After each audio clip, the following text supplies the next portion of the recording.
on time. So let's start and people will join. Good afternoon, everyone. Thank you so much for joining. For those who know me and doesn't know me, just for a reminder, my name is Ghada Ahmadin. I'm really honored to be the chairperson of the Regional Nile Network. And I welcome you all. Let me just start by briefing you in very short sentences that the Regional Nile Women Network was launched last December, specifically on the 2nd of December 2022. And actually, now we have a very full and informative profile on the network, and with an action plan, with strategic priorities and so on. And we are looking forward to making this network a very visible and strong network, because it's a really unique initiative under the NBD. It gathers 10 national networks for women that were established also last year during the month of October and November. Actually, now we have well-established national networks that we are really proud of. And of course, the regional network is gathering those national networks and will work all the time to make them united together. And one of the activities that I'm really proud of is today is to launch this digital webinars, a series of webinars that we are going to have in the coming month. Actually, we have settled on naming it Watering Women, which I hope you like. You all like the name. The main aim of this initiative is to build the capacities and develop the capacities of the network members. So this is the main idea of those webinars, is that we are going to have in each webinar, monthly webinars, we are going to have 2 speakers from different countries presenting different topics, not only on water, but also in different other topics related to water, of course, but also and mostly important to women in general in Africa and in our countries. So I hope we are gathered together monthly basis, and keeping these webinars as a dialogue, a continuous dialogue. Also, one of the very important objectives of those webinars is not only to present those topics, but also, to initiate dialogue among us all, among all the members from the different countries on the different topics, and come out with some messages, some ideas for upcoming projects, some ideas that we can elaborate on, and have some concept notes, some. Madam Chair. Yes, please, go ahead.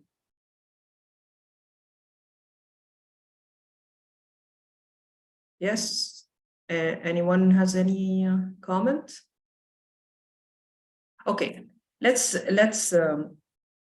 please keep you please muted all, unless we have the discussion time, and you can raise your hand or ask for us all together.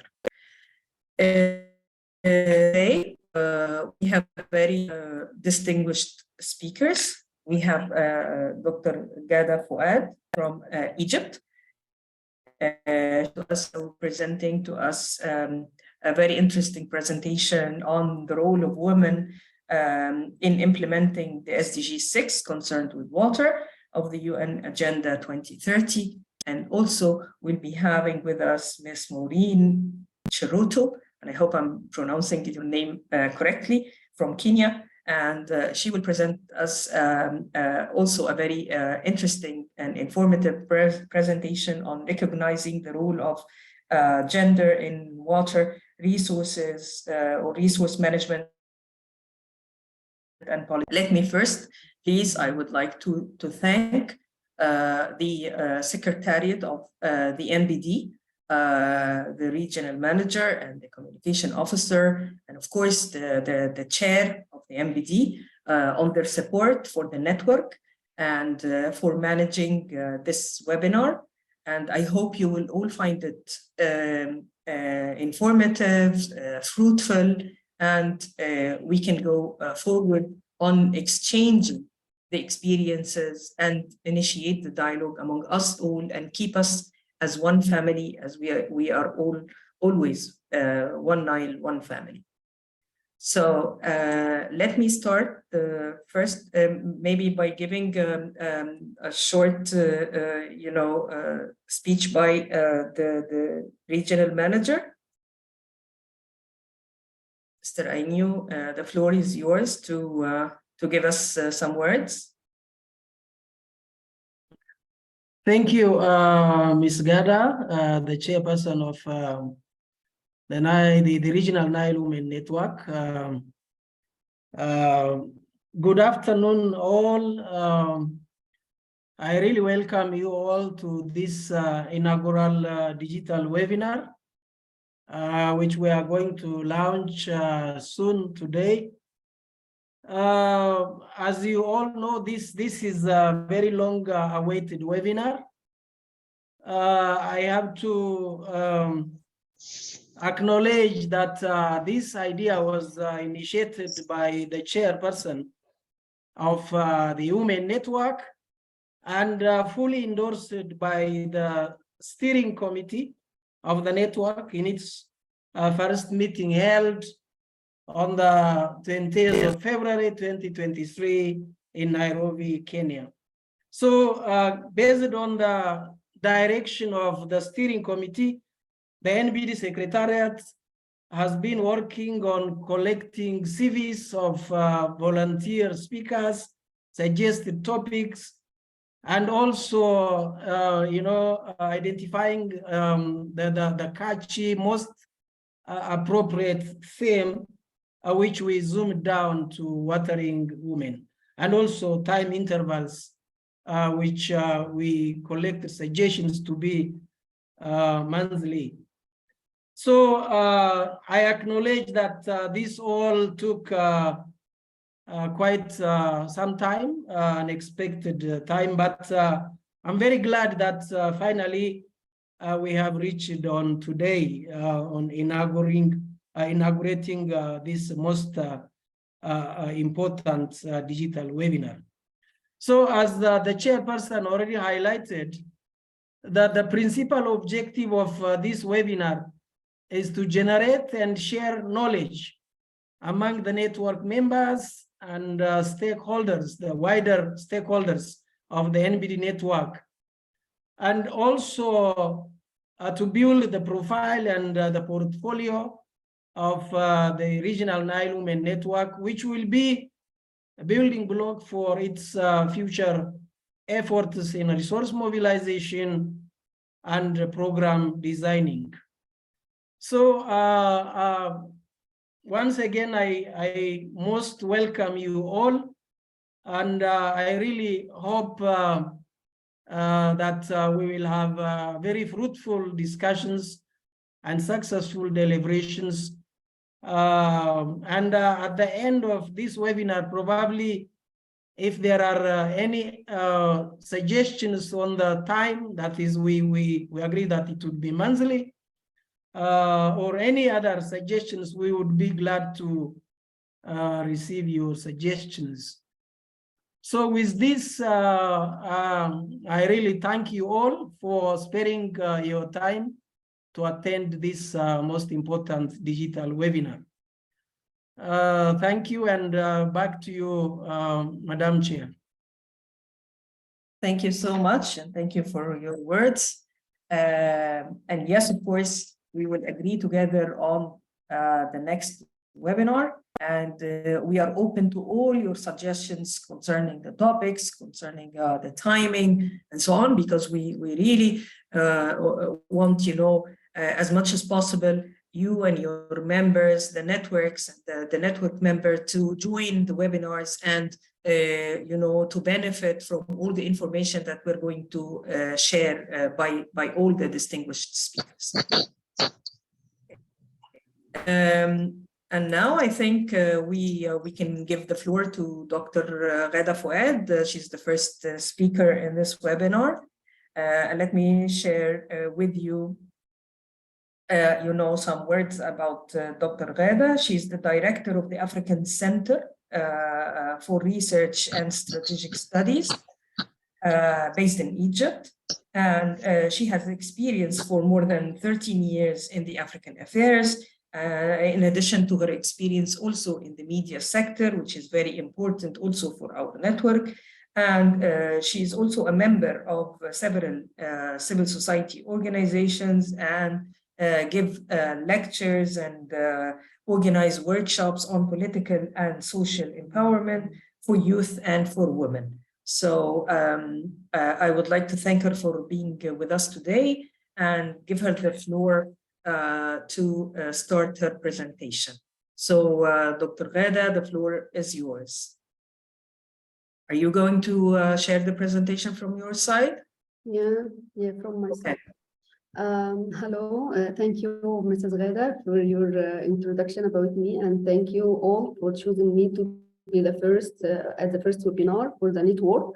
Really, I'm happy to be with you today, and I hope my lecture or presentation be useful for all of us as African women, and to make our efforts more successful and more benefit. I will start my presentation. I will share my screen now.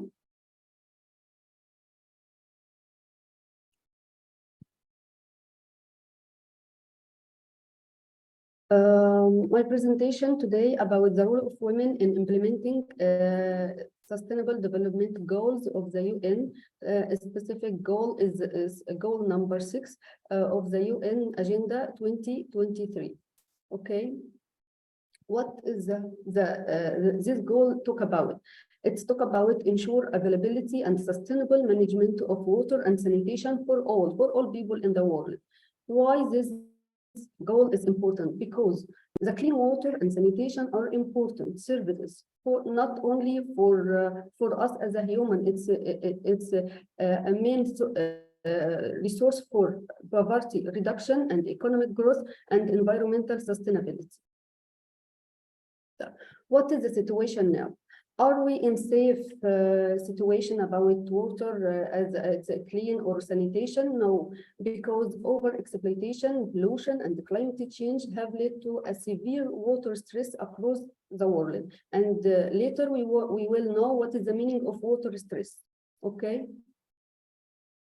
Sustainable Development Goals Report 2022 express about what we already achieved and what we have to do next time. Okay, the report conclusion was have a main topic, or the main target is, if we want to achieve universal coverage of clean drinking water and sanitation and hygiene by 2030, if we still, according to these rates, we already are working about it, we will not achieve the goal by the end of 2030. So we need to increase fourfold the rates now, fourfold, to save 829,000 lives annually. This number is the number of people currently dying each year from diseases directly related to unclean water, inadequate sanitation, and poor hygiene practices. So it's a very critical issue. The report shows this percentage, and this photo from the report. The photo explains what the situation now. For at least 3 billion people, the quality of the water they depend on is unknown due to a lack of monitoring. And over 733 million people live in countries with high and critical levels of water stress. Over the past 300 years, over than 85% of the planet of the planet's wetlands have been lost. So if we still in the same rates till 2030, what will happen? We will have 1.6 billion people will lack safely managed drinking water, and 2.8 billion people will lack safely managed sanitation, and 1 billion people will lack basic hand hygiene facilities. And the majority of these people are in undeveloped countries and sure will be in African countries. So we have to do more effort. The role of women in achieving the goal. We have a role, but first we want to know what we have to do. The goal 6 has number of targets. Every goal in the Sustainable Development Goal agenda have targets, and the goal 6 has numbers of targets, and the woman could have positive role in accelerating the achievement of this process. Okay. Target number 1. Today I will speak about targets related to us, or we can explain in a very simple way. So we'll start with target 1. Target 1 is what the target 1 is: by 2030 achieve universal and equitable access to safe and affordable drinking water for all. What does this mean? This means we have to increase the global investment in water development, for sanitation, for clean water, for hygiene practices. So, but we have some obstacles, or many obstacles. The main obstacles is the financing problem, because some countries have a 61% gap in the funding needed to meet their water and sanitation targets. And the second main obstacle is armed conflict, extremist movements, and terrorism. And I think now, after what happened in Sudan and Ethiopia and in Egypt after 2011, the Nile Basin countries have a lot of problems related to armed conflicts and extremist movements. So what we can do as women to facilitate or to overcome these obstacles? First, I think we should to rely on ourselves in some small projects, non-huge or mega projects, but in some projects we need to rely on ourselves in our resources. So this depend on ourselves can be divided 2 sections. The first section is through joint cooperation. And the example for this cooperation, what happened in Nyerere Dam in Tanzania, Nyerere Dam. This dam is the construction of this dam. It was through cooperation between Egypt and Tanzania.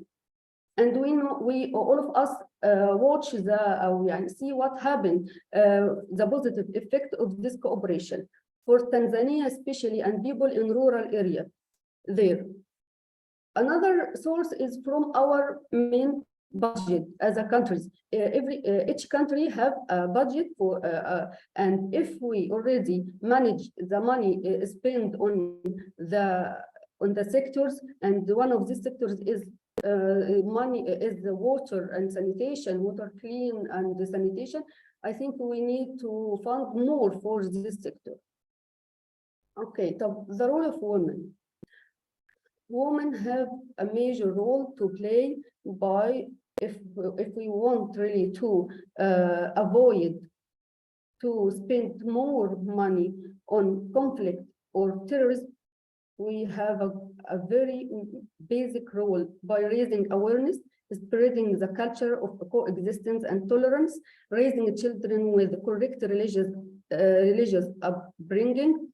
And I think women is the first school for education, the first one who give the children, boys and girls, give them the idea they raise up on what they already learned from mothers. And I have a very important research about the role of women in building peace in Africa. I discovered a very important rules. Women before colonization and before it was have a very important role through traditional communities to make the conflicts don't go up or don't go for a dangerous situation between tribals. We need to come back again to our good traditional methods. You know, in Somalia, in Egypt, in different countries, we have extremist and armed rebel movements. Even in Sudan now, the numbers of countries need to spend more from its budget to confront these rebel movements or terrorism. For an example, when Egypt was facing extremist movements, it had to deduct a large part of its budget in order to confront terrorism.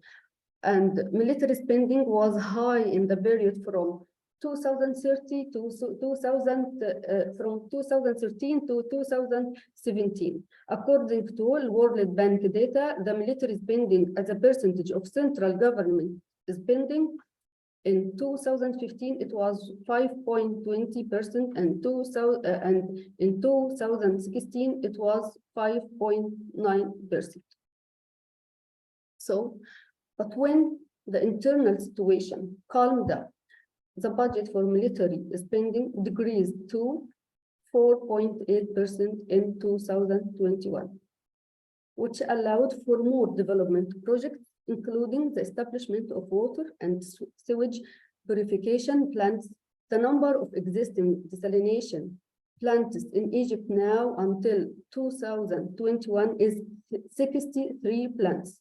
So the amount of money we take from confronting or conflicts or terrorism, we manage it to another sector, give us more benefit and more sustainable projects. And I think we have a very important role as a women to do that.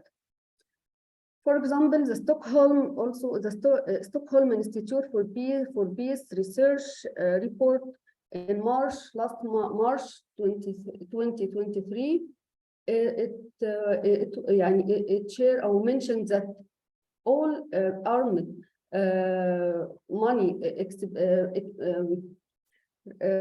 showed that all countries except Europe have decreased in import over the past 5 years.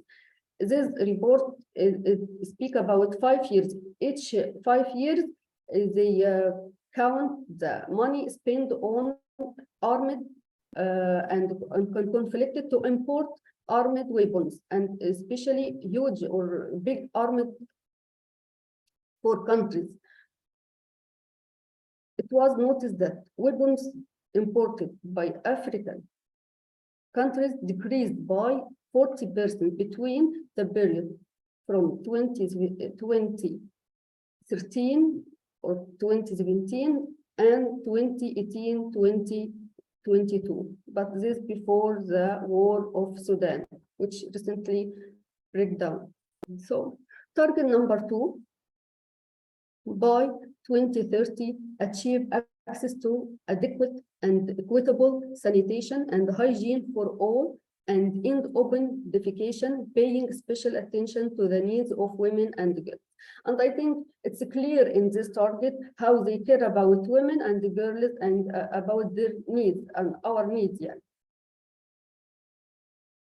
Why this target is important? A research in 2016 examined the impact of drinking water quality and sanitation behavior on child health. The children was under 5 years. This research was in Ethiopia, in rural districts of Ethiopia. The results showed uncontaminated household storage water and safe child stool disposal decreased incidence of child diarrhea by 60%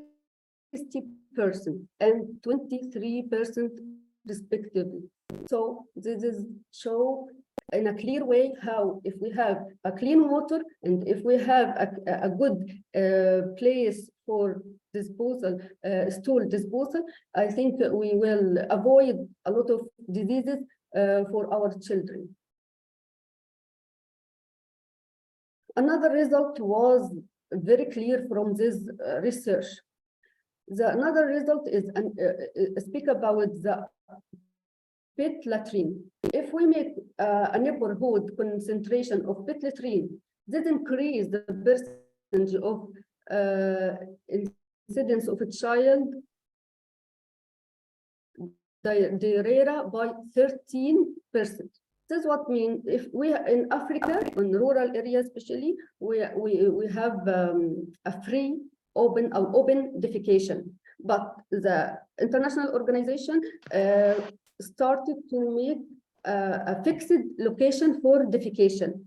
They found this fixed location is more dangerous for children. It's better to have free open defecation. If we don't have a good care or a reputation for good treatment for this fixed location defecation, it's not good for the children. It's not good for the community in rural area. So it's not enough to achieve the desired health benefits of sanitation if we have a free open defecation free communities in rural area. The role of women, I think it's a great responsibility rests upon women's civil society organization and academics concerned with women's affairs in providing continuous reports and which contain accurate data on women's needs and condition with regard to clean water supplies and sanitation, especially in rural areas. You know, one of the most important problems facing the people or organization who want to fund any projects, especially in rural areas, they don't have accurate data. And this is, I think this is the responsibility of non-governmental organizations and academics who have the responsibility to do that. Why? Because they have a good relation with community and the women in community. They can go to people in the village and to speak and to go houses and they take information from women as a women to women. They will not be shy. They will not be afraid. Academics know how to make this information in a scientific way. So it's a responsibility for both of us, for academic people and for non-governmental organizations. And there are a very important note here. We need to use the indicators which used in goal number 6, because the goal number 6 have indicators for each target. We need to, when we make the research, we need to use the same indicators. Target number 3, it talks about by 2030 improve water quality by reducing pollution and sustainability, increasing recycling and safe reuse globally. Now we find many people talk about recycling of water or reuse of water because we have a shortage in the quality of clean or good water for drinking. So we need to reuse the water now. And women in houses and farms can do good effort to recycling and safe reuse of water. And NGOs have to spread or advocate this behavior. we have really a positive impact of using treated wastewater. One of these benefits is or positive impact, compacting desertification by planting desert trees that are irrigated with treated wastewater. Now in Africa, we try to face or to confront to face the desertification by planting trees. What happens if we irrigate these trees by water or treated water, wastewater? I think this will give us a good trees we can use in the industry, and at the same time we decrease the amount of clean water which we use in these trees, to irrigate the plants or trees in the desert. Target number 4 talk about by 2030 increase water use efficiency across all sectors and ensure sustainability withdrawals and supply of fresh water to address water scarcity and water stress. Water scarcity could displace 700 million people by 2030. So it's a very big problem. What is the meaning of water stress? Water stress means the freshwater withdrawal as a proportion of available freshwater resources. And in Africa, we have many levels of water stress, but this level is increasing in North Africa. It was in 2019, 84.1%, and it concentrated in Egypt, Sudan, Algeria, Tunisia, Morocco. What is the role of women? I think increasing agriculture water productivity is the key to improving water use efficiency, especially in countries that depend on agriculture. And in Africa, the majority of people, especially women, work in agricultural sector. So enacting laws that protect women's rights to inherit lands may help their ability to implement water policies that limit water consumption by training them to use modern irrigation methods and the quality of, or the benefit of the quality of water-saving crops when they are the decision making. What I want to say in this point, women work in the field and they do a lot of effort all the year, but they are not the decision making or the decision taking. But if if this land is her own, I think she will have she have the right to take the decision about the crops, about the irrigation system. So we need to make more efforts to have policies and laws which give give women her rights. Why? Because obtaining the land rights also encourage international organizations to fund money for women, to have modern machine and system for irrigation, and they will organizing more workshops for capacity building in this field in order to preserve their property or the property of women. Therefore, gender-sensitive policies and legal frameworks are necessary not only to advance women's rights to land, but also including water conservation. Now we will move to Target 6A. Target 6A is speak about or talk about expand international cooperation and capacity building support to developing countries in water and sanitation related activities and programs. This target depends on, from my point of view, this target is related to Target 2, because the cooperation will not be effective without clear and accurate data about needs, chances, and challenges. When I make a research about this subject, I found a new agenda. The name of it is Water Action Agenda.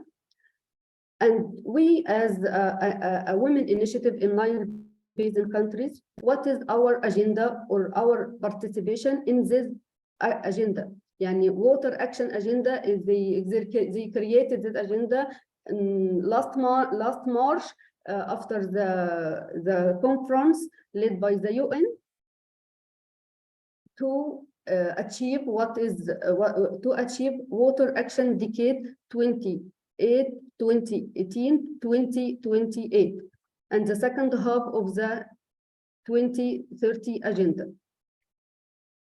Through next 5 years, all the UN organization related to Goal 6 or non-governmental organization or even the countries will work through this agenda, Water Action Agenda. And they have another conference this month in July to 2023 to check or to review what happened since the last conference in March. The main aim of this agenda is to mobilize action across countries, sector and stakeholders to meet the global water and sanitation related goals and targets. Type. What is the objective? The objective of this agenda, اللي هو Water Action Agenda, is to turn the political intention or political momentum created by the UN 2023 Water Conference to be a reality, to be as a fact. Now we will move to target 6B. To speak about support and strengthen the participation of local communities in improving water and sanitation management. And this target is related to, from my point of view also, we need women to increase their numbers in decision-making institutions in public life and local community to be part of every decision-making process related to water management. If we just speak and just make a conference and workshop and don't have ability to be part of decision-making process related to water, it will not go for our benefits, will not be effective. So we need to be part of decision-making process. It contains, we can move to be part of executive power from parliament members and to be from the also judicial issue or judicial statute in the country. Women of Nile Basin countries, I will give just an example for our countries in Nile Basin in parliament. Women of Nile Basin countries percentage in parliament according to data from Inter-Parliamentary Union ranking as of 1st of June to 2023. This is the percentage of women in lower or single house, okay, in the 11 countries of Nile Basin. Rwanda is the first, and after that Ethiopia and South Sudan, and also Burundi, Tanzania, and Uganda. Okay, but what is important is not the numbers, the efficiency of these numbers, which is the basic, or which we have to focus on. So now my recommendation at the end of this presentation, it's important to look for efficiency of women as members of parliament and local communities, not only numbers. We need to promote hygiene education campaigns about household water treatment and safe water storage and handling and washing hands, because we know, for example, COVID-19, it was related to a clean life, a clean hands, and to be in a good environment, not pollution. And one of the targets we need to work on next time is a campaign for how to accept the behavior of clean body, clean hand, how to take the responsibility to spread this behavior, especially in the rural area. My third recommendation is increasing the percentage of women studying science, technology, engineering, and mathematics, STEM. Why I focus on that? Because if we have a good women or a good number of women and girls engineering or in different fields of engineering, they will help and will they reflect the needs of women, because they are women and they know the needs of women. So they will give a good idea for organization or for the country institution which related to water management, especially for women. My last recommendation is about using renewable energy in drinking water production and sanitation plants. For example, solar-powered water system in Somalia provide a year-round supply of water for camel herders who rely on increasingly dry pastures. And if we depend on renewable energy as a source for energy, we'll avoid the high prices of energy we face now after the war between Ukraine and Russia. And we are the African countries, we suffered a lot from the increasing prices of normal or the energy of oil and the natural gas. And excuse me to ask you, as women from different countries, if you have, why not we search about some ways or methods in our traditional history?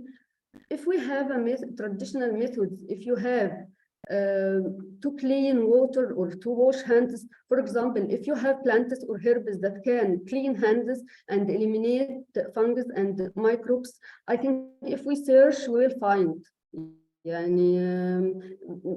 But we need to react to these behaviors and these traditional methods again to avoid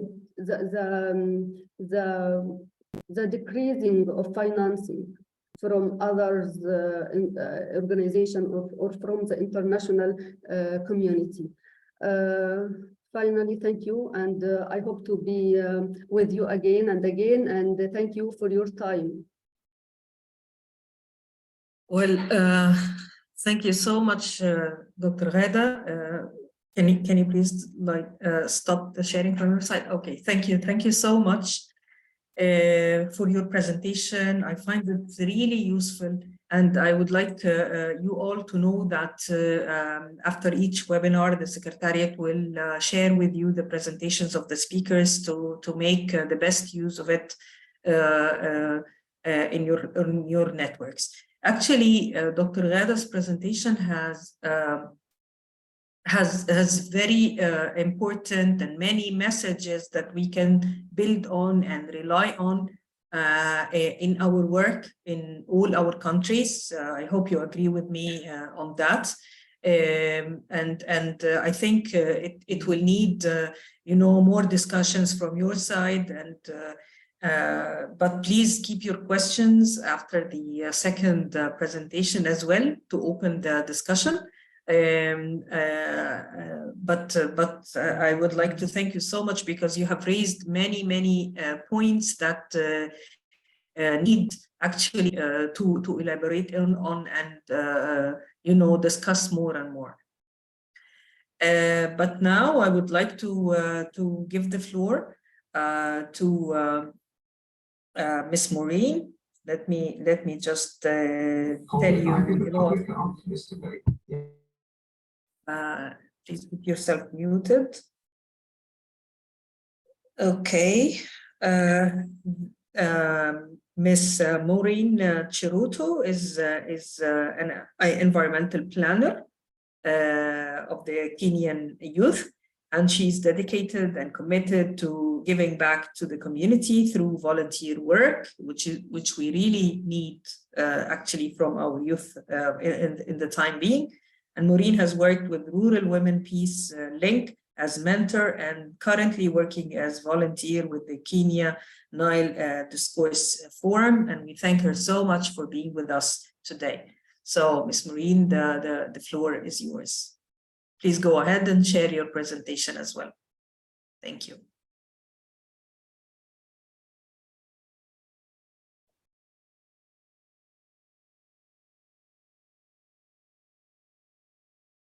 Ms. Maureen.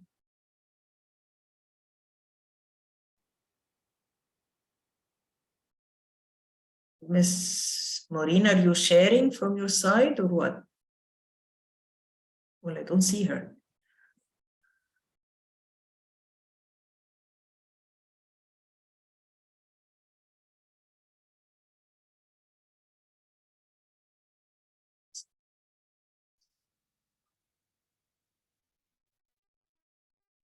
Miss Maureen. Maybe she will. I think she's facing a technical problem. She's off right now. Probably she should be finding her way back. She's rejoining again.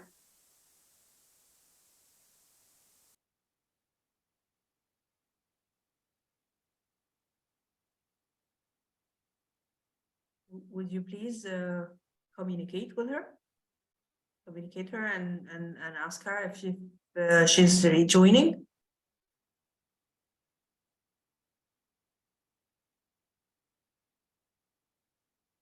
Let me just take this time to thank the MBD chair for joining. I've just seen her name. Thank you so much, Chair, for being here. And maybe you would like to give us some words from your side as well for this newly integrated initiative on watering women.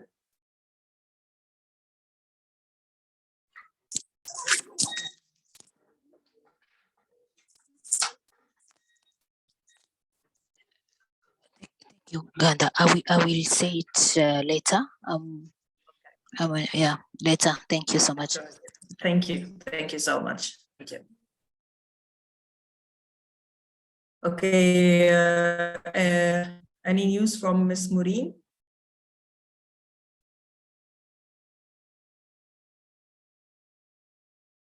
I think she's rejoining. Let me just explain something about, the language of the webinars. The webinars will always be in English because we don't have resources now to have, professional translation for the participants, unfortunately. But of course, we will work on that, on having some resources to have some, translation into French and in Arabic for some time for other participants. But hopefully you can manage to, understand and grab the information. And maybe when you receive the presentations, you will benefit more, and use it for some translation and get the messages. So we acknowledge.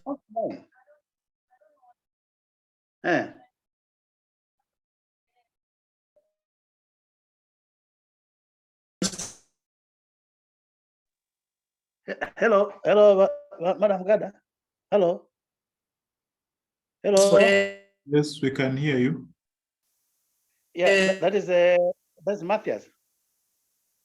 Yes, hello, please. Matthias. We've lost Maureen. Yeah, so because we wonder if you're in touch with her. Yeah, I've reached her. Hello. Yes. Hello. Matthias, I'm saying I've reached her. Yes.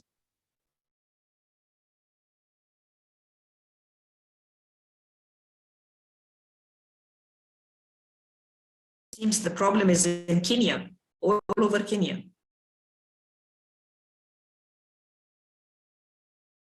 Yes, and Yes, our network, our service providers, the networks are not very, very clear. I think she's back. She's back on. Yeah, She's she's back. Yeah. I really don't want to lose her.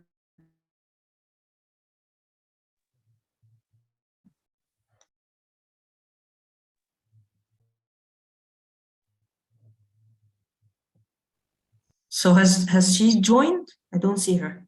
Yes, Maureen, you're welcome. Your audio is not yet connected. Let's give it some time. I guess you can hear us, but we cannot hear you when you talk. So you give it some time. It's connecting to audio now. Yeah, I think you're now good to go. Now, Ms. Maureen. Maureen, can you hear us? Excuse me, Mrs. Ghada, can I suggest something? We need to listen some experience from other countries till another colleague to join us. Yes, but she's joining, Dr. Ghada, and we already joining us. Yeah, she already joined. Thank you. And of course, we will leave good time for discussion and presenting from others. Okay. Thank you so much. Thank you. Thank you. So, Ms. Maureen, okay, I think now you are fully joining. Okay. Yeah, okay. Thank you so much for rejoining. We understand the challenges of the technology, but please go ahead and share your presentation. Hello, can you help me share the notes? I'm trying to upload it. It's giving me a problem. Okay, I will try from my side as well. Okay, thank you. Officials say the leak came from a cylinder of nitrate gas used by miners working illegally to process gold.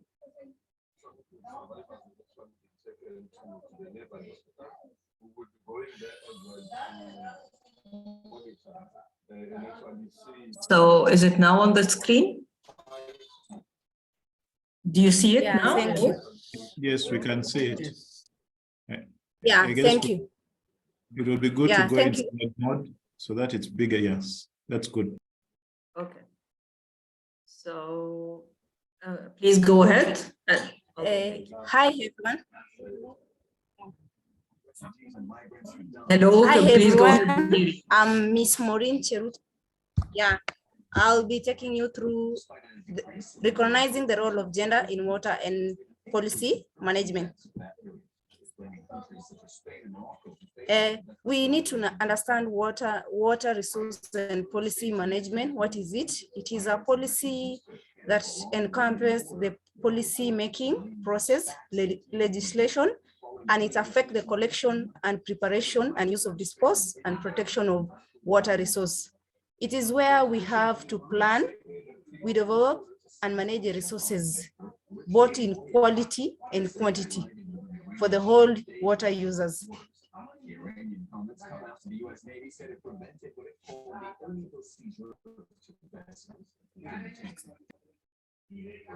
And gender, mostly people think that gender is a women, it's something that it's talking about women, but gender is the both representation of women and men and girls and boys that are socially constructed. If you see in the photo, this is where we see the women are cooking. There's a man taking care of cows, others are playing, others are milking. So when you talk about gender, it also involves the roles and the norms and the behavior that they behave. You'll get a woman is behaving in a way that she knows that she needs to clean the house, she needs to do everything, and a man knows that he's in charge of the family, he's the one taking care of the cattle and everything. But a woman is supposed to have that behavior that he behaves, that she should take care of the family and everyone in the entire, clean the house and do everything. Maybe even fetch water, fetch food, cook for the food for the family and everything. So gender is where we have the men and the women, and it is seen by their social behavior and they are known. And we also see in the next photo where we see that women are mostly the one fetching water, and they are the one doing everything. They are the one fetching water. They are the one ensuring that there is water in the family for cows and everything. And the next photo is also, we are seeing them, they're grinding some food. There's some food they're grinding. There's someone who is grinding some maize. Others are taking care of the babies. And then we are seeing children are playing, and then we are seeing men, they are together, seated together. So it means that gender, everyone has their different role in the community and in the society. Others, like women, will do cooking and food and everything. And the reason why it is important to acknowledge the existence of gender role in water and policy management is because it is important to understand how gender relation shapes man and men's life is so critical in water, resource, and policy management. This is because men and women have different roles and responsibility and knowledge and different interests and access to resources. And they influence how each will be affected by water scarcities and how they will cope and recover from water crises. Like women, they will understand whenever there's no water, they will not have water to cook, to use to cook, to clean the house and everything. So that is how we need to, that is why it is important to understand the existence of the role, because it affects them and every person differently. And it is also important because it also if you bring the knowledge, because women have a unique way of understanding the resources around them.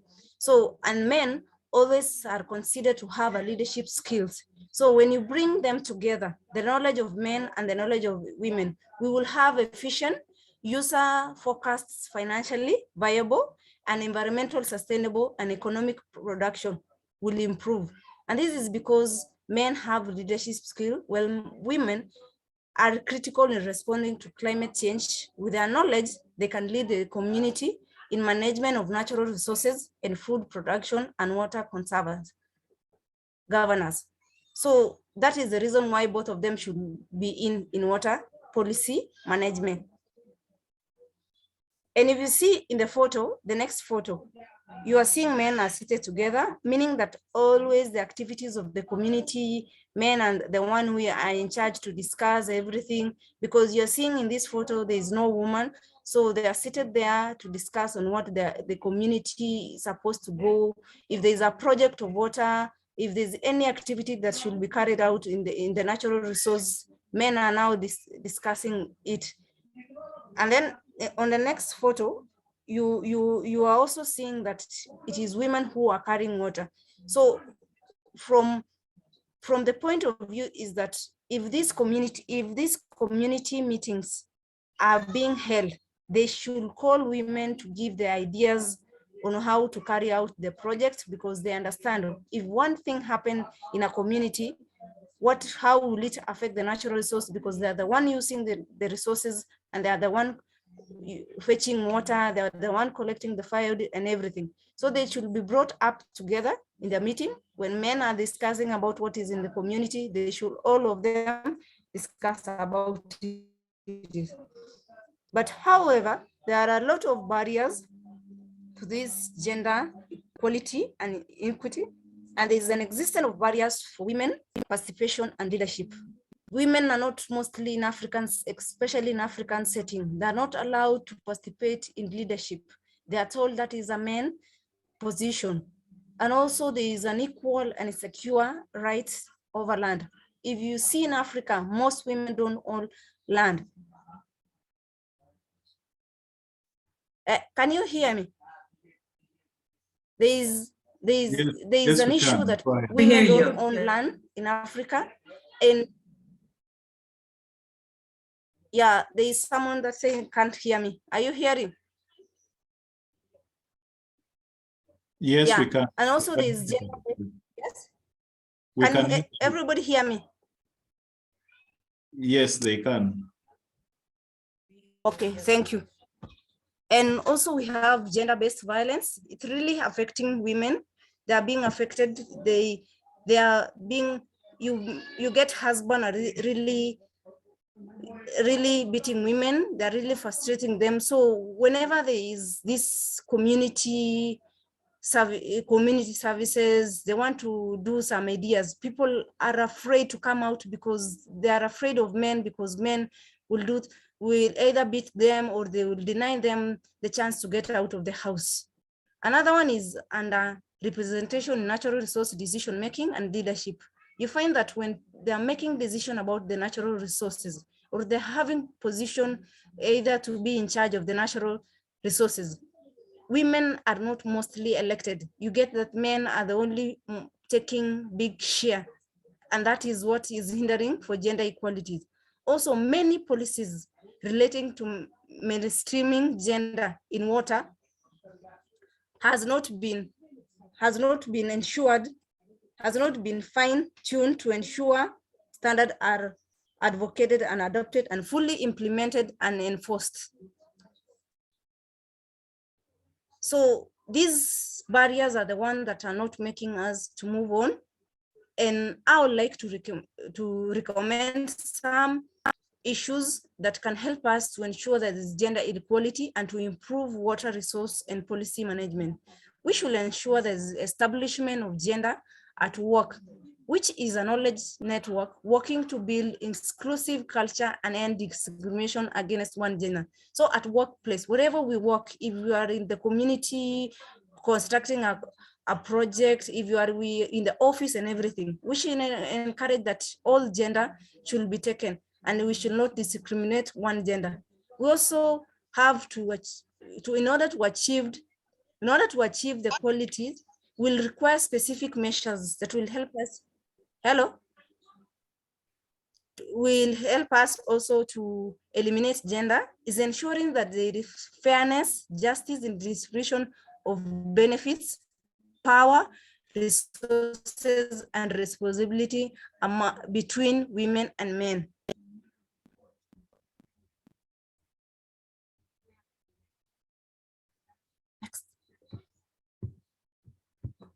Next.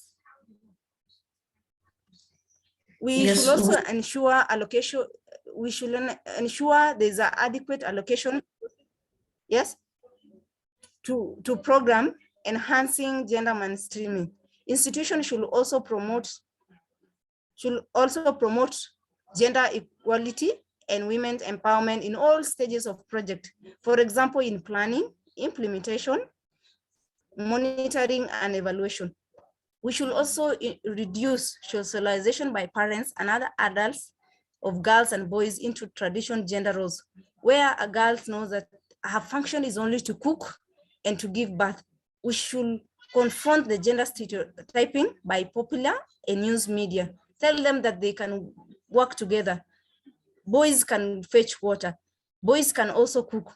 And if you see in the next photo, there is where it indicates it is a setting of a rural area, but we are seeing that boys are also fetching water. So it means that for this gender to be known and people to encourage gender equality is educating parents and other adults to ensure that everyone can work and do anything. They can cook, they can fetch water, they can do anything. So also another recommendation is that public water agencies and NGO partnership should aim to promote gender equalities in water resources and policy management in countries by raising awareness and promoting knowledge exchange on gender issues among academic and expert communities across countries and transboundary. Next. The government of Kenya has progressively addressed gender issues across sectors, including in water sectors, which provide a window for doing more in the coming years, meaning that we are going to have gender equality very soon because they're really working on it and it has been seen and it is doing it more. Also, the Kenya water sector is highly engaged in reducing gender equality and promoting representation and empowerment of women. Although achievements are gradually and the transition is slow, they have set up benchmark, not only in Kenya public policy, but also in water and environment sector.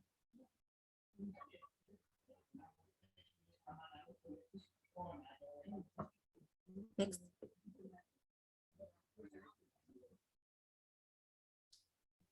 As a Kenya Nile Discourse Forum, there are some things they have done to promote women empowerment. They have mobilized women from grassroots, Kenya Nile Discourse Forum members women network, for a meeting to enable them discuss on gender and water issues, including flood and droughts and cooperation in Nile, in order to capture their voices in the subject of climate change. Because when we have, we face effect of climate change, we'll have problems in water resource management. It has also promoted the formation of local regional network women for climate resilient network to look for gender inclusivity in climate and disaster reduction policies as a national Nile women network. It has also provided a platform for identification and selection of women who will represent the Kenya Nile Discourse Forum at a region women's network. And my take today, in conclusion, we see that photo is where we have Nile Basin women visiting a self-help group in Kisumu, where they are using energy saving decos in order to reduce the use of excess charcoal. So, and also they engage in having those decos that they are energy saving. So the team from Nile Women Group visited the area and they really learn a lot. And if you see on the next photo, there's also a group of women. They were seated together and they were being educated on effect of climate change and also the causes of climate change. So that is the photo. They were having a dialogue, being educated on climate change. What is its cause and its effect, and why we need to do water resource conservation and management. And in conclusion, my take today home is that as a woman, water is a personal and a life to us. We need to, as a woman, we appreciate the importance of water because it's unknown in society that we are expected to fetch water. We need to cook, we need to bathe the children and offer water to livestock and ensure sanitation is sustained among other chores.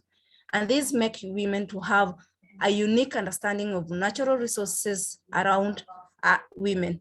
In African setting, water work is the responsibility of women, and it's costing them time, energy, and quality space, particularly developing them opportunities, for example, leisure time, and exposing them to harm. Unfortunately, women themselves are unaware of their potential values that are not included in water resource use and policy management. We as local activists, we should step in to ensure public water management bodies and water communities should remove hindrance so as to ensure growth in management effort towards water resource management.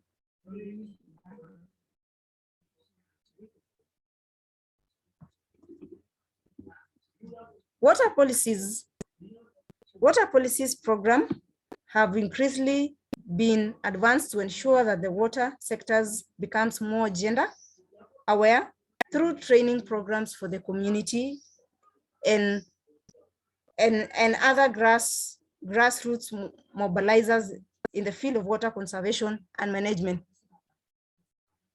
With the advent of climate change being that academic institutions are undertaking research in the field of water conservation and related climate initiative to intervene in the favor of management. Next slide. We invite the following resolution following the Paris Protocol of 2015 that climate change finance should be dedicated to women organizations who champion water conservation and management initiative of the positive gender justice approach. On local levels, teams will continue to pursue activities aim at raising awareness, training, and sharing inter-boundaries knowledge among women going forward. I pose to say that Africa cannot continue to neglect the value of women that could play in bringing efficiently and sustainability of water to reduce in water resource and policy management. Thank you, everyone, and thank you for your time. Well, thank you so much, Ms. Maureen, for this very, very interesting presentation, the very concrete conclusions at the end on the role of women and how this shouldn't be neglected, of course, in Africa. I'm really happy to see like common points between your presentation and between Dr. Gheda's presentation as well, concerning the rights of women, you know, for the land owning and the decision-making mechanism that all the women should be in Africa should be involved in. So I don't want to take longer from your time on my side, and I would like to open the discussion now from all the participants, you know, to share their views, or if they have any questions for the speakers, they are all welcome to participate. So.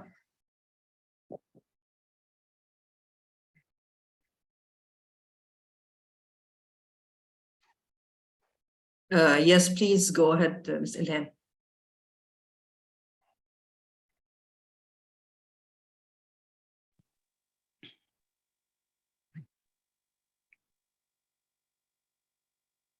No, we can't hear you. We can't hear you. There no no sound. Yeah.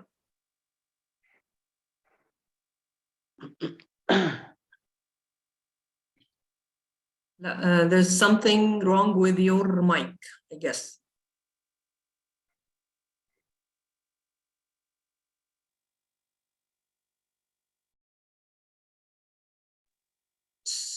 Hi. Yes, now we hear you. Go ahead. Okay. I'm so happy for the information that I heard now from the two previous women. We are agreed about that women bear the most responsibilities about water in their communities, especially the women who had direct contact with water resources in rural communities, and also in North Africa we have the Bedouin communities. They have many problems about water. So I think when we develop the project's proposals, we must work about, we must answer about two questions. The first one, how do we urge the decision makers to set up projects that enhance women's access to water? And how we make them,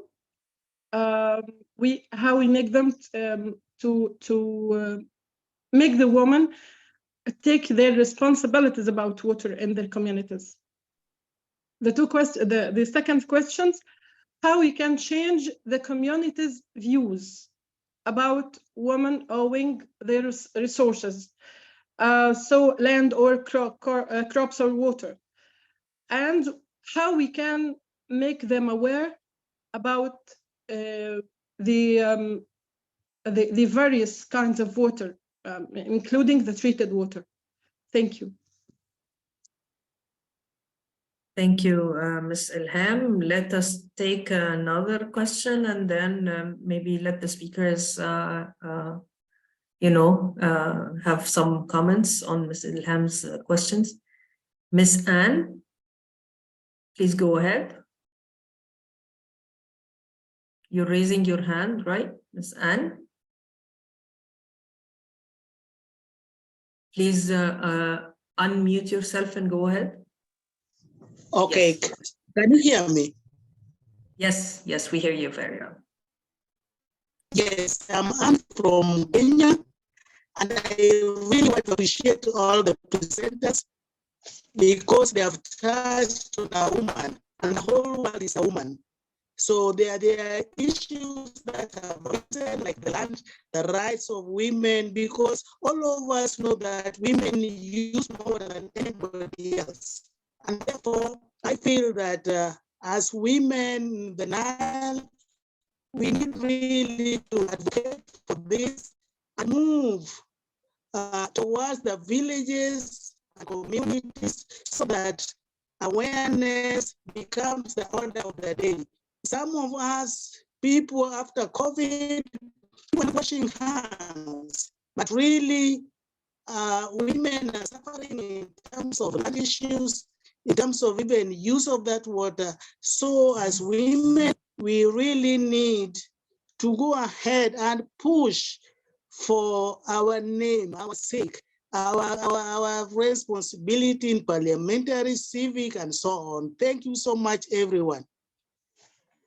Thank you. Thanks so much, Ms. Anne, for your comments. Okay, Mr. Chair, would you go ahead, please? Thank you so much, Chair of Women Network. I think this is an opportunity for all of us to share, to learn. I think we have been waiting this time for long. Now I'm so happy that now we managed to achieve our goals. I hope this is the first session and we are going to have more and more. But please, we need to hear from different women's, rural women's, academia women's, political women's. We really need to mobilize women to come at this table and share and learn. So for me, I don't have much comments, but I just want to congratulate you all, Chair of the Women Network, the Secretariat, the panelists. This is really, we can't really have a word to say thank you for your time to prepare, for your time to allocate it to this time.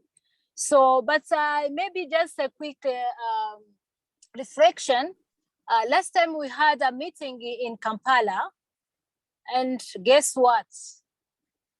All those head of this institution about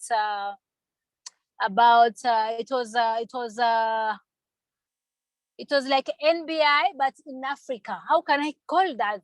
The Nile, the river basin. Lake and river basin organizations.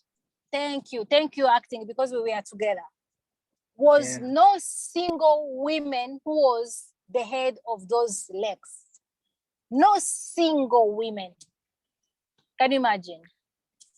So that's what it means, that if you are not there, if you are not at the table of negotiation, that means your concern will never be sought out.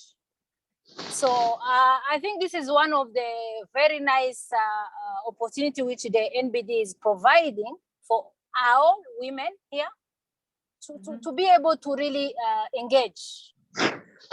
We really have to engage. You can see all the work.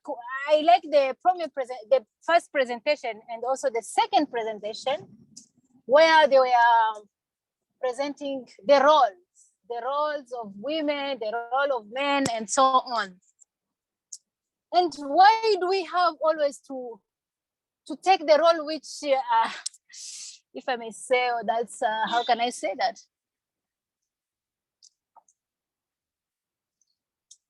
Sorry, I'm sorry. So why do we always have to be in that role, which is really putting women in the very, very critical situation where you can't even take any decision, when you can't even have chance to contribute, to provide your knowledge. So for me, I was just want to really thank the organizer of this event and request that this session should be really inclusive.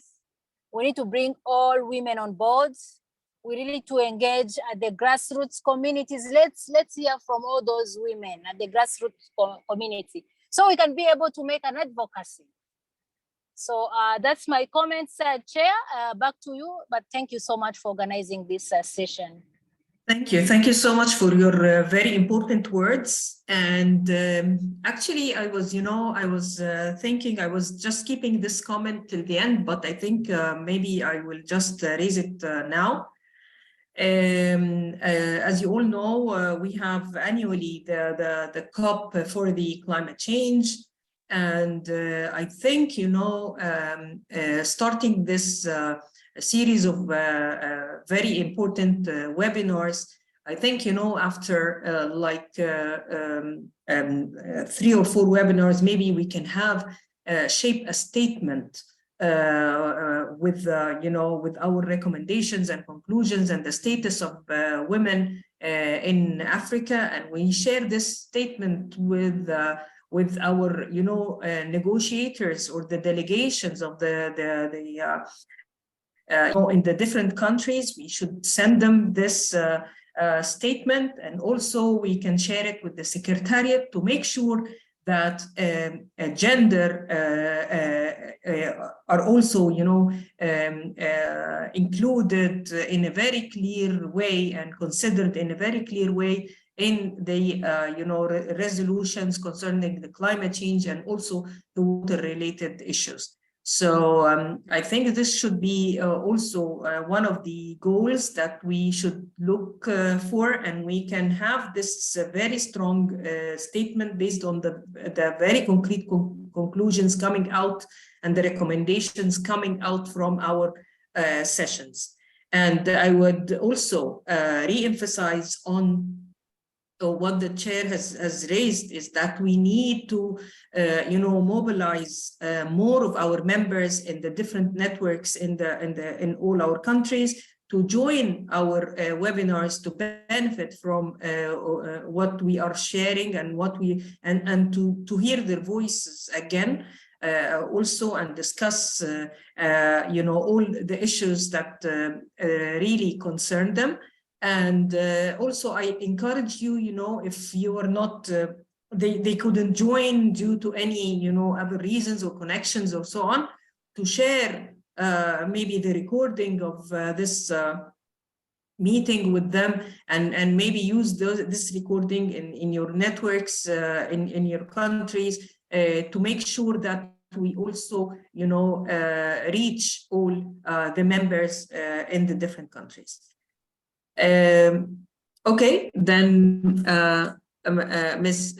Parasa, could you please, you have the floor. You're raising your hand I'm sorry for keeping you. Go ahead, please.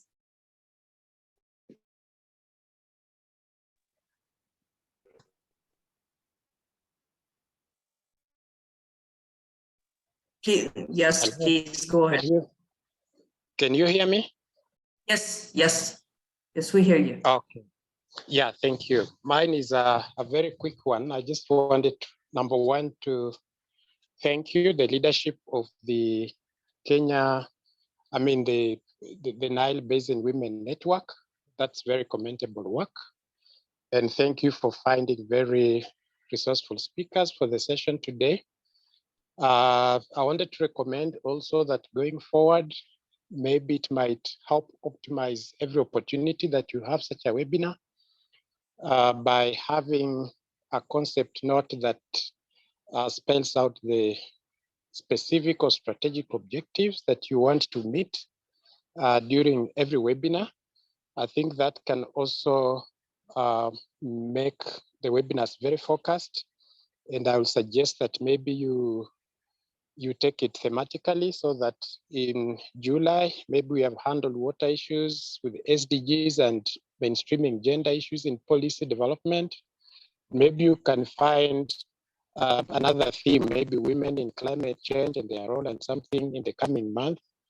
That way, I think you can also evaluate at the end of the series what exactly the objectives were and what has been achieved.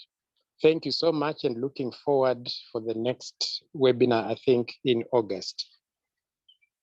Thank you. Thank you so much for your comment, and they are really, they will be really considered by me personally with in cooperation with the Secretariat as well. Thank you so much. So, Ms. Van.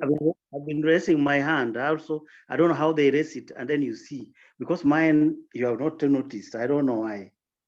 No, I'm noticing, but I'm taking, you know, the people in the row. So please let me allow to Ms. Ven to comment and then come back to you. I'm very sorry. Thank you. Please go ahead, unmute yourself and yes, please. Can I go ahead? No, just a moment, please. We need to have some comment before you. Yes, please go ahead. Yes, thank you, Chair, for giving me this opportunity again. Thank you for having this on our platform of the Nile.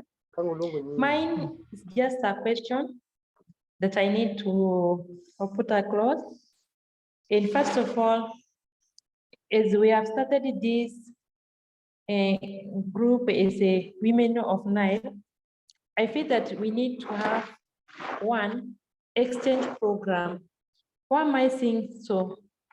Having exchange program for the Nile Basin, us moving from one country to another, or having sharing what you people learn from different countries, it will give us a way forward. So like if you look case in Rwanda, how those people, the women who are in Rwanda, how they have used their resources, which is water, to do agriculture. It has given them opportunity to move forward and to empower many people. So I feel for us to, we need to have something like that because we have been seeing them on media, but now we need to have that ownership so that we may go and practice what we are seeing on media. The other thing which I can say, as women on water, we find it hard when going out and sharing to the community. Not all people who have embraced this, especially the men. When we have meetings, like in community, men tend to take the big role, whereby they are the chairman, the secretary, the treasurer. And there is no that chance that women are being given that time. In any case whereby when you get people take that role as chairman, secretary, and there is no woman there, you find it hard. So I think this forum will give us that power and also to have that courage to move forward and have our space so that we can create something out of this group, that this Nile group that we have come up with. Thank you. That's what I had. Thank you. Thank you. Thank you so much for your comment, which is very important, of course, and I totally agree with you.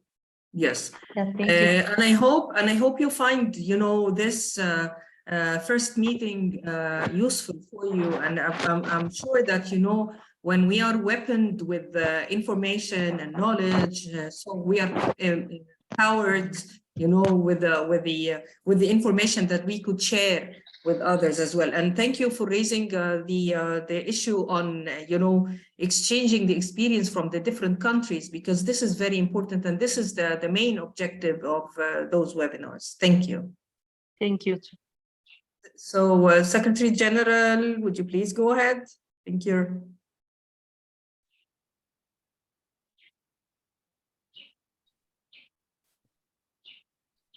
You wanted the floor?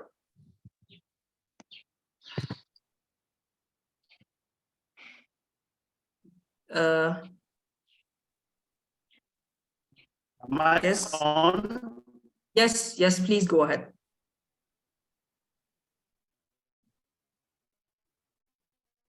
Yes, please go ahead. We hear you. Please go ahead.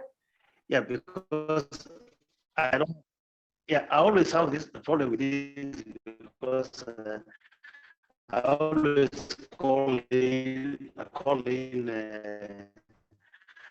Matthias, No, we are having a problem with your connection. I hope he's monitoring if it probably will help me, because I'll just make a comment, but my comment is start with this is a unique thing which I think we are doing here for the first time to bring, but I'm very, very happy because we see the participants for this meeting of again. I thought I was yourself. You are very clear. It is only me who was maybe I've been also listening, following. Sorry, I can't other follow you because the connection I is. don't know why. Is it because I'm not? Do you hear me? SJ, we have a problem. What We could be cannot the get your voice problem? well. We cannot get your voice well. I think your connection is really cutting. Actually, he's off now. Yeah. So we have a raised hand here. It's Jennifer Joseph.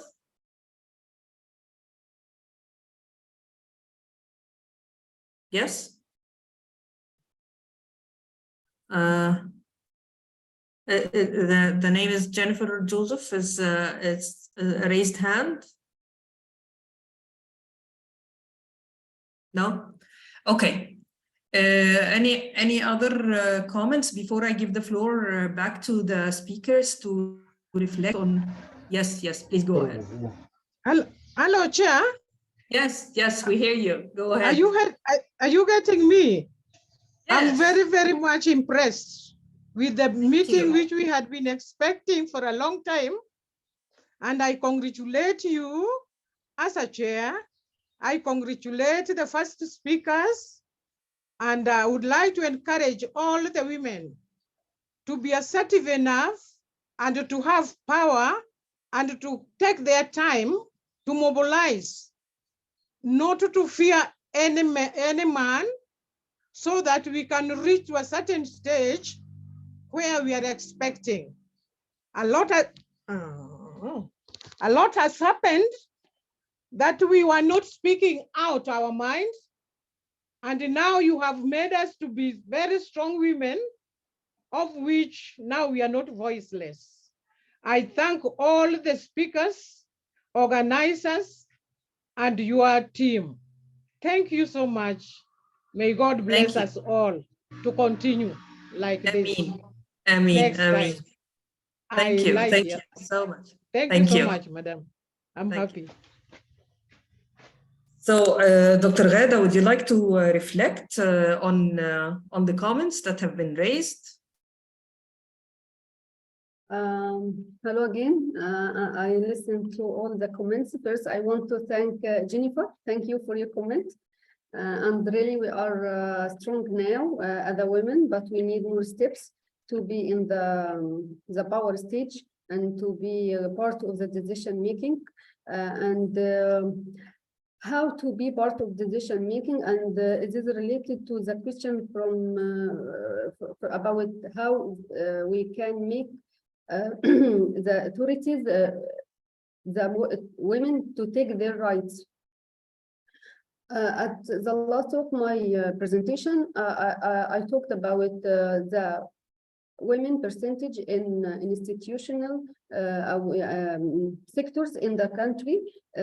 I think women in the judicial sector is very important to get our rights, especially land, to inherit land, because when they search about the effect of women in the judicial sector, they found when they start to be on the stage and to be as a judge, she gave a very important experience about for her colleague from other men about the women needs, the women rights, and they started to change some laws and some misunderstand about the women rights and to inherit her lands.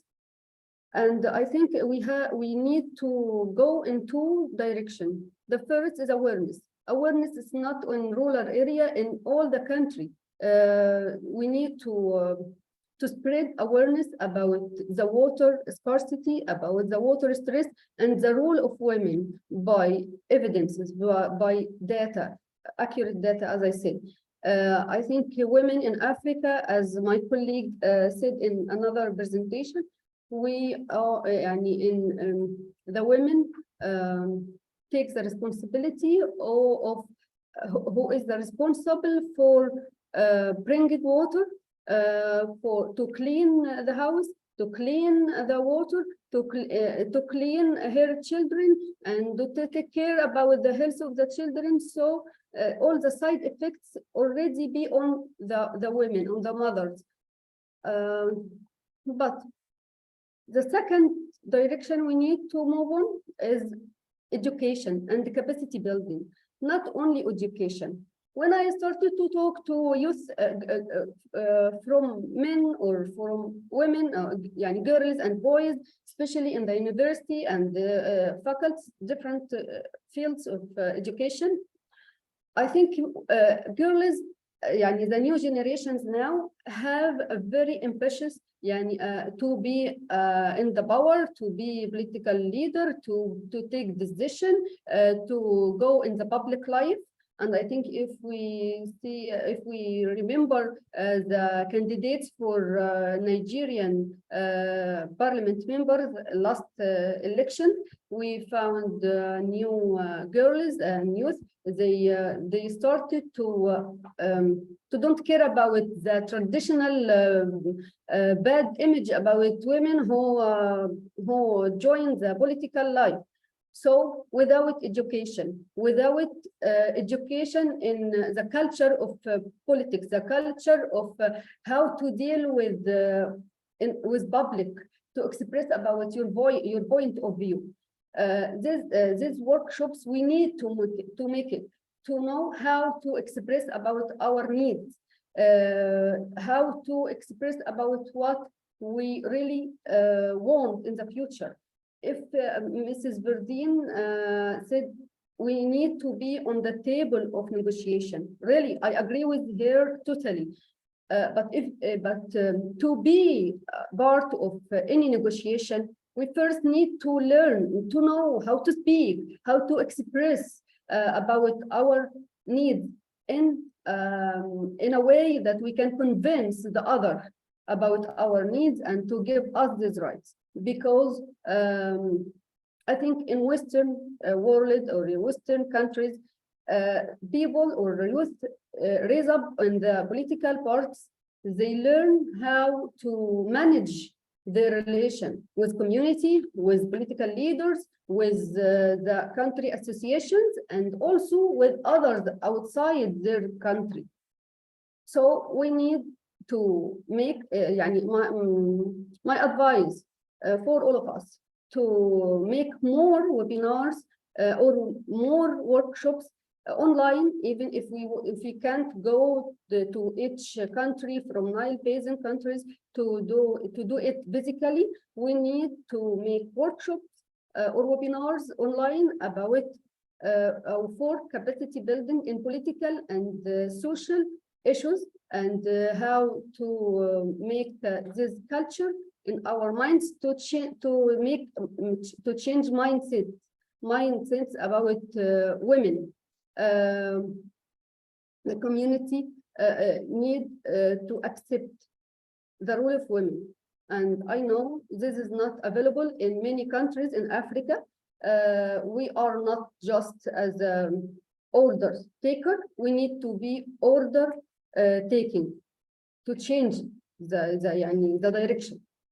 And also we need to, as women, to do a good role in cooperation between our countries. We are, all of us, member in one or more non-governmental organizations, and we know, all of us now know the role of this organization. Sometimes in some countries, non-governmental organization can change the decision of the country, of the political leader. So what we really need now to work on, or to move toward this more cooperation between our countries, and to be part of any negotiation, formal or informal negotiation, because any conflict or any non-cooperation between us, it will reflect on the grassroots people, not for the elite. We who pay the money, we pay the price of every decision, political decision taken by political leaders. So what we are, I think it's important now to work on this two direction. And if you have any another question, I'm ready to give my word. Thank you.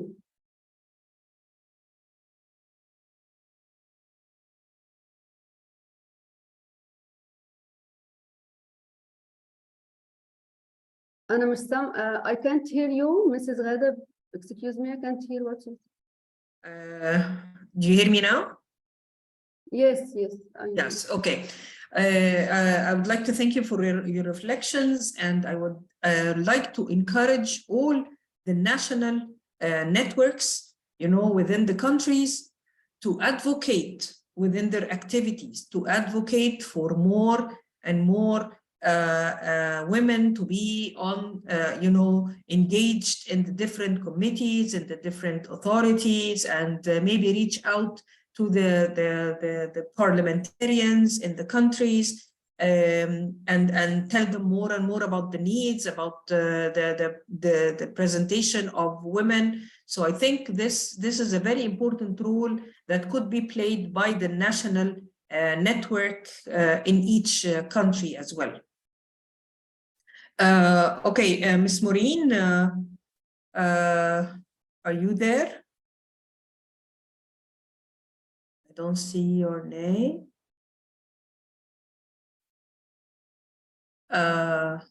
Is she with us, or she's having connection problems? I think she's off. I think she's off. I'm back. Hello. I'm okay. Back. Okay, that's good. Yeah. So would you like to have the floor, for the last reflections before we end our webinar? I think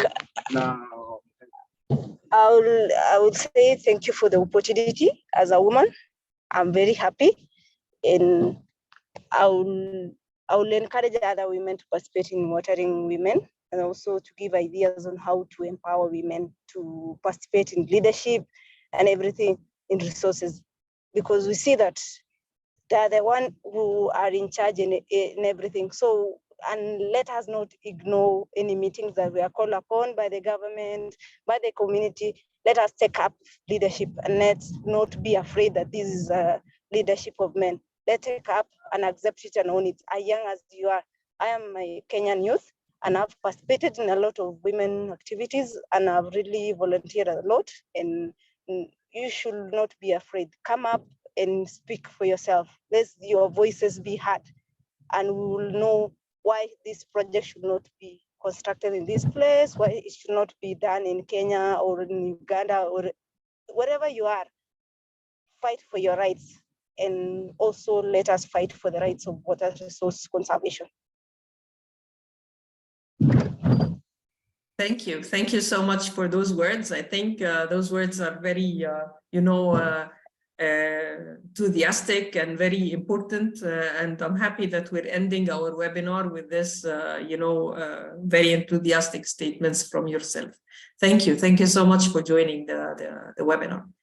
So, well, if you don't have any further comments or remarks, I think I don't want to keep you now from your work, and I would like really to thank you all for joining, and I hope next time we can have, you know, double or triple the number of participants to join, to benefit from all the topics that will be raised. And I promise you that I will coordinate with the Secretariat. They are doing a lot of effort actually, and to coordinate more, to focus on the topics that really is important for women to be raised in the different in upcoming webinars. And if you have any suggestion, please don't hesitate to contact the Secretariat or me to suggest any topics that you would like to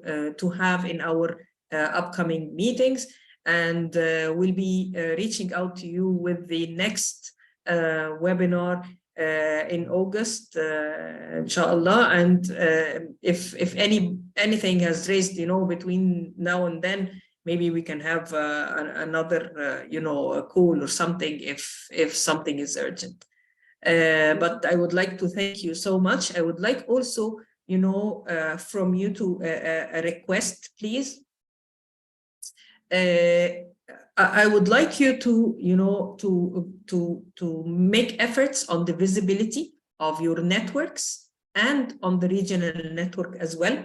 So maybe when you receive the recording of this meeting, you can share them again on your Facebook pages and on your websites, on your social media, you know, different pages to maximize the benefit and to increase the visibility of the women's work and the women's effort in this field. Mrs. Ghada, can I just give 2 points? Yes. Mr. Parasa, Tom said we need to make a target from each webinar. And I think today we have two targets. يعني, can I conclude it? The first target, we need to understand in a good way the water action agenda, which will be the agenda for next 5 years, and to search what we can do or how we can participate in this effort and to get fund or to participate in these programs. The second, I think we need to work on workshops for capacity building for girls and women to know how to be part of any negotiation. I think this is the main points we need to focus on from this webinar. Yes, thank you so much. And I would appreciate and request, a very kind request to you to, you know, to give us in the future some more information about the water agenda and how each one of us can participate and contribute to this water agenda in the coming, you know, years in the different countries. So when you are ready with this information, you know, on the water agenda, and we can share it again with all the members, this would be really great and appreciated. Thank you. You are welcome. Thank you. Thank you.